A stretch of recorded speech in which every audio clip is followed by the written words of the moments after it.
in Australia.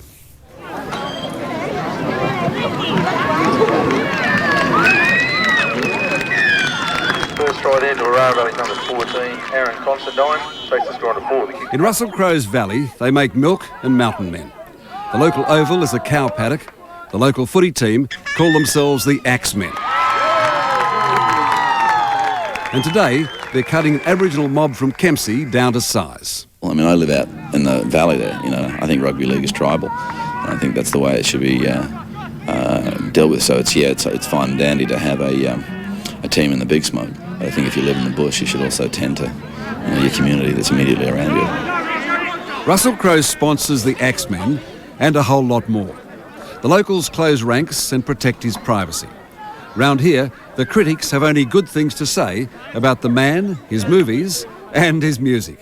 Yeah, we actually got a positive review in the Sunday Telegraph last week. Nearly fell off my chair. It's only been 6 or 7 years. Yeah, well, that was nice, actually. So afraid to begin, so afraid to stop. I have a very basic working class attitude towards it. You paid your money, you've come for a show, then we're going to be on that stage for as long as it takes for you to get a little sweaty and, you know, a little happy and have had fun, you know. It's a song called Mission Beat. Yeah.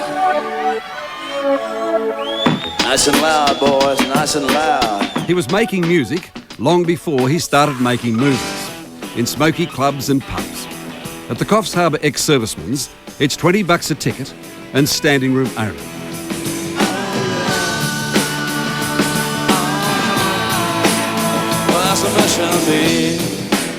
It's natural. It's just normal. You know, people forget that I was doing it when I was 14, man, you know. I was on stages in pubs that, you know, it was on many years before I was legally allowed to be drinking. I mean, this is a really talented group of guys, you know. In fact, I'm very lucky that these guys have been so loyal to me over a long period of time. But that's what makes it fun. So, how important then is the music? You know, I get accused of trying to leverage a career for the band with my movie success all the time, but that's really not true. If that was true, we'd be on Sony and we would have signed the deal that they offered us a couple of years ago. Take all the wide circles from a deep dark. To us, it's really it's not about being packaged and placed in front of people as something that they need to have or shoved down their throat. We just play in a band, you know. And the bottom line is, you know, we get a lot of negative thrown towards us, mainly from people who've never actually sat down and listened to a record. If you had the choice, you could be a great actor, you could play for Australian Rugby League, or you could be a rock and roll star. What would you be? I'd be exactly who I am, mate. I've got no desire necessarily to be. I don't think I'm unfulfilled in terms of my sporting prowess. Says he with a broken knee. Yeah, well, that was a bit of a rough thing. I forget just how big Spud Carroll is, you know, because I start doing this and then, you know, sooner or later he'll get me back for it. I should really stop picking on 116 kilogram guys. He's a big man. He's a big man. I'm saying, girls, he is a big man. Mark Spud Carroll played for Australia.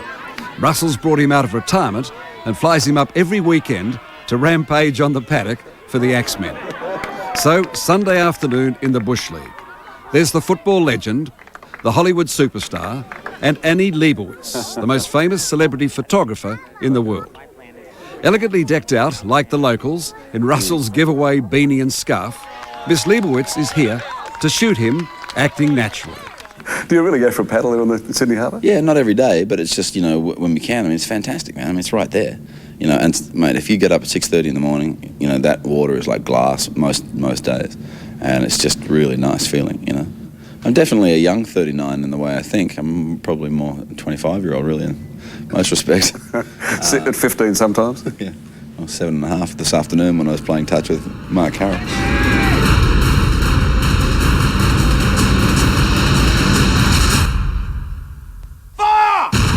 It may be Oscar time again. Master and Commander is Crowe's new blockbuster. Directed by fellow Aussie Peter Weir, it's the biggest budget movie around, costing more than $200 million. Titanic would probably end up costing them a lot more than what they decided they were going to make it for to begin with. But you'll be happy to know that, you know, the price they told us at the beginning is the price we made them the film. You came in on a budget, did you? Mate.